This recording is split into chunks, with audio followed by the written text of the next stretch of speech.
Siddipet rural మండలంలోని వెంకటాపూర్ గ్రామంలో జెండా ఆవిష్కరణ కార్యక్రమం ఈ గ్రామ శాఖ అధ్యక్షుడు దుర్గయ్య గారి ఆధ్వర్యంలో జరుగుతున్నటువంటి ఈ చేరికల కార్యక్రమానికి పెద్దలు ఈరోజు గతంలో అప్పటి ఎమ్మెల్యేగా పనిచేసినటువంటి సిద్దిపేటకు ప్రాతినిధ్యంగా ఉన్నటువంటి పెద్దలు గౌరవనీయులు మదన్ మోహన్ గారితోనే పనిచేసినటువంటి అనుభవం ఉన్నటువంటి రాజ్ మహమూద్ గారు టిఆర్ఎస్ పార్టీలో సర్పంచ్ గా ఉండి ఈ రోజు కాంగ్రెస్ పార్టీలో చేరడాన్ని మనస్ఫూర్తిగా స్వాగతిస్తా ఉన్నాను.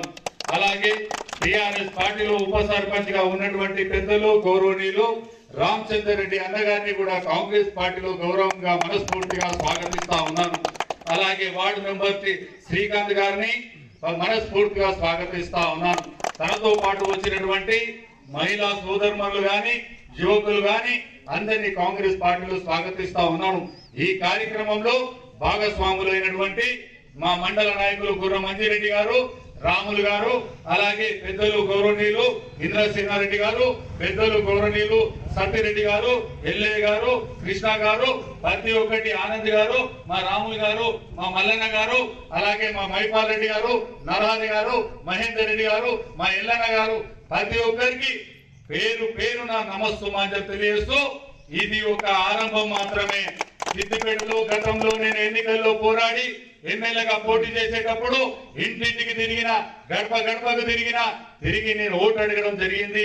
అమ్మా మనకు అభివృద్ధి కావాలన్నా, మంచి రోజులు రావాలన్నా, మన ఊరు బాగుపడాలన్నా, పిల్లలకు ఉద్యోగాలు కావాలన్నా, పింఛన్లు రావాలన్నా, రైతు రుణమాఫీ కావాలన్నా, 24 గంటల కరెంటు రావాలన్నా, ఏ ఒక్కటి కావాలన్నా అది కాంగ్రెస్ పార్టీతోనే సాధ్యమని నేను ఎన్నికల ప్రచారంలో చేయడం జరిగింది. ఎన్నికలు ముగిసిన తర్వాత రేవంత్ రెడ్డి గారు ఎన్నికల హామీల్లో ఏ సభకి వెళ్ళినా 6 పథకాలు 6 గ్యారంటీ హామీలను ప్రజలను ఉద్దేశించి మాట్లాడడం జరిగింది. మేము అధికారంలోకి వచ్చిన తర్వాత 6 పథకాలను అమలు చేస్తామని చెప్పారు.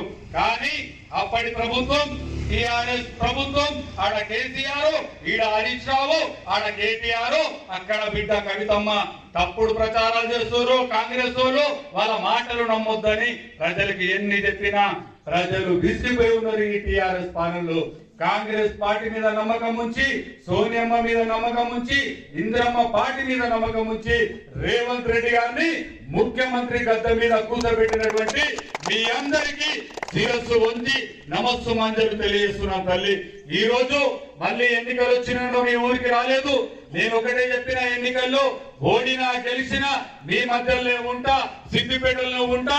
నేను ఇక్కడ క్యాంపు కార్యాలయం కట్టి ఓడిపోయిన తెల్లారి నుంచి ప్రజలకు అందుబాటులో ఉన్నా. ఏ కష్టం వచ్చినా, ఏ నష్టం వచ్చినా నేను ప్రజలకు అందుబాటులో ఉండి సేవ చేస్తా అన్నా. అదే ప్రక్రియలో రోజు ఆఫీస్ లో కూర్చొని ఎంతో మందికి సేవ చేసుకుంటా కూర్చుంటా. ఈ రోజు మన గ్రామం అభివృద్ధి చెందాలంటే అక్కడ రాష్ట్రంలో కాంగ్రెస్ పార్టీ ఉంది, ఇక్కడ మన దగ్గర కూడా ఊరు డెవలప్ కావాలి. మా రాజ్భవన్ వచ్చిండు, తర్వాత కృష్ణ వచ్చిండు, దుర్గన్న వచ్చిండు, శ్రీకాంత్ వచ్చిండు, ఎంతో మంది చెప్పారు. మా ఊర్లో ఎన్నో కార్యక్రమాలు పెండింగ్ ఉన్నాయి. ఆడ ఫంక్షన్ హాల్ పెండింగ్ ఉంది, ఇంకో భవనం లేదు, రోడ్డు లేదు, మోరీలు లేవు, స్కూల్ భవనానికి గోడలు లేవు, డోర్లు లేవు అని చెప్తా ఉన్నారు. ఈ అభివృద్ధి జరగాలంటే అది కేవలం కాంగ్రెస్ పార్టీతోనే జరుగుతుందనే నమ్మకంతో ఈ రోజు ఇంత పెద్ద ఎత్తున పెద్ద మనుషులు కాంగ్రెస్ పార్టీలో చేరడం జరిగింది.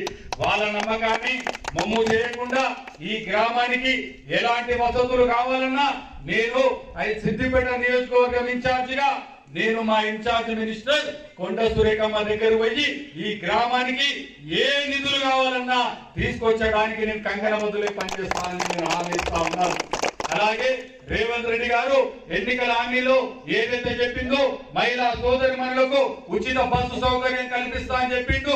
మొదటి సంతకంతోనే ఉచిత బస్సు సౌకర్యం ఇచ్చి మా మహిళా సోదరిమణులు ఎక్కడ తిరగడానికి టికెట్ లేకుండా ఉచితంగా ప్రయాణం చేస్తా ఉన్నారు. కానీ ఈ టిఆర్ఎస్ పార్టీ నాయకులు ఓర్వలేక వాళ్ళు ఏమని చెప్తున్నారు, మహిళా సోదరిమణులు బస్సులలో తిరుగుతే ఆటో వాళ్ళకు అన్యాయం జరుగుతుందని చెప్తా ఉన్నారు.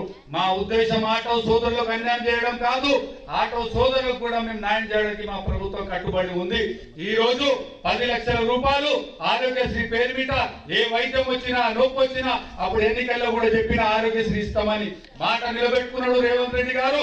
మొదటి సంతకం కూడా ఈ రోజు ఏ పెద్ద ఆసుపత్రిలో మీరు హైదరాబాద్ పోయినా ఎక్కడికి పోయినా 10 లక్షల వరకు ఆరోగ్యశ్రీ వర్తిస్తా ఉంది. నేను నా ఆఫీస్ కి ఎంతో మంది సీఎం రిలీఫ్ ఫండ్ గురించి వస్తా ఉన్నారు, ఎల్ఓసీల గురించి వస్తా ఉన్నారు. వాళ్ళకు రోజుకు మా కాంగ్రెస్ పార్టీ ఆధ్వర్యంలో ఎల్ఓసీలు గాని, తర్వాత సీఎం రిలీఫ్ ఫండ్ గాని, ఆరోగ్యశ్రీ గాని ప్రతి ఒక్కటి కాంగ్రెస్ పార్టీ అందిస్తా ఉంది. 500కే గ్యాస్ సిలిండర్ అన్నాం, మాట నిలబెట్టుకున్నాం. మా ముఖ్యమంత్రి మాట నిలబెట్టుకున్నాడు, 500కే గ్యాస్ సిలిండర్ ఇస్తా ఉన్నాడు. అప్పుడు 200 యూనిట్లు దానికి తక్కువ కాలుస్తే జీరో బిల్లు అని చెప్పినాం. ఈ రోజు ఎంతో మంది ఇంటికి కరెంట్ బిల్లు వస్తలేదు. దీని ఘనత కాంగ్రెస్ పార్టీది. ఎప్పుడు కానీ కాంగ్రెస్ పార్టీ ప్రజలను మోసం చేయలే, రైతులను మోసం చేయలే, మహిళలను మోసం చేయలే, విద్యార్థులను మోసం చేయలే. మాట ఇస్తే మాట నిలబెట్టుకునే పార్టీ కాంగ్రెస్ పార్టీ. అప్పుడు ఇంద్రమ్మ నుంచి చూసిర్రు, ఇప్పుడు రేవంత్ రెడ్డి వరకు చూస్తా ఉన్నారు. మాట మీద నిలబెట్టుకొని ముందుకు సాగుతున్నటువంటి పార్టీని మీరు ఇంకా ఆశీర్వదించాలి. ఈ రోజు వెంకటపూర్ గ్రామంలో ఇంత సమయమైన దాదాపు 2 గంటలు అవుతాన్నా కూడా పొద్దుగాల పెట్టుకున్న కార్యక్రమాన్ని నాకేదో కలెక్టర్ దగ్గర పోయి ప్రజా సమస్యలు, రైతన్న సమస్యల మీద వాళ్ళ భూములు కోల్పోతున్నాయి. అప్పుడు టిఆర్ఎస్ పార్టీ ఎంతో మంది రైతన్నల భూములను అక్రమంగా గుంజుకొని వాళ్ళ నడి రోడ్ల పొలం దగ్గరికి రోడ్లు ఇస్తా ఉంటే వాళ్ళను తీసుకొని కలెక్టర్ దగ్గర పోయేసరికి సమయం ఆసనమైంది.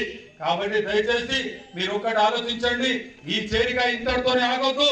రానున్న రోజుల్లో ప్రతి ఊర్లో కాంగ్రెస్ జెండా ఎగరాలి, ప్రతి ఊర్లో కాంగ్రెస్ కాంగ్రెస్ కాంగ్రెస్ అని గడపకుండే విధంగా ఈ గ్రామ ప్రజలు ఈ రోజు చేరినోళ్ళు అక్కడ రేపో ఎల్లుండో బుస్తాపూర్ పోతున్నాం. బుస్తాపూర్ లో కూడా పెద్ద ఎత్తున చేరికలు కాబోతా ఉన్నాయి. ఏ గ్రామం నిన్న నుంచి చిన్నగుండేలి గ్రామంలో కూడా పెద్ద ఎత్తున టిఆర్ఎస్ పార్టీ నుంచి, బీజేపీ పార్టీ నుంచి, కాంగ్రెస్ పార్టీలో చేరడం జరిగింది. కాబట్టి ఈ చేరిక ఇంతటితో ఆగకుండా దుర్గన్న, రాజ్మహమూద్ అన్న అందరు కలిసి ఈ గ్రామంలో ఇంకా చేరికలు జరగాలి. సర్పంచ్ ఎన్నికల్లో కాంగ్రెస్ పార్టీ అభ్యర్థి అఖండ విజయంతో ఇక్కడ సర్పంచ్ గెలవాలి. గెలిచి తీరాలంటే మీ అందరి ఆశీర్వాదం ఉండాలి. వార్డు మెంబర్లు మనమే గెలవాలి, ఎంపీటీసీ మనమే గెలవాలి, జెడ్పీటీసీ మనమే గెలవాలి. దానికి తోడు ఇక 2 నెలలకు పార్లమెంట్ ఎన్నికలు రాబోతా ఉన్నాయి. పార్లమెంట్ ఎన్నికల్లో ఈ అన్ని అభివృద్ధి మీ కళ్ళ ముంగటే కనబడతా ఉంది. ఈ అభివృద్ధిని చూసి మీరు ఖచ్చితంగా రానున్న ఎన్నికల్లో మీరు పార్లమెంట్ అభ్యర్థి అయినటువంటి ఏ అభ్యర్థి అయినా చేతు గుర్తుకు ఓటేసి అఖండ మెజార్టీతో గెలిపించాలి. రేవంత్ రెడ్డి నాయకత్వంలో తెలంగాణ రాష్ట్రం నుంచి పెద్ద సంఖ్యలో ఎంపీ అభ్యర్థులను అక్కడ సోనియమ్మకు, రాహుల్ గాంధీకి, ప్రియాంక గాంధీ గారికి, మల్లికార్జున్ ఖార్గే గారికి బహుమతిగా మనమందరం చెయ్యి కలిపి తెలంగాణ రాష్ట్రంలో పెద్ద సంఖ్యలో ఎంపీ అభ్యర్థులను గెలిపించుకుంటామని నేను ఈ సందర్భంగా మీ అందరికీ తెలియజేస్తా ఉన్నాను. మీకు ఇంతటితోనే ఆశ్చర్యపడకండి.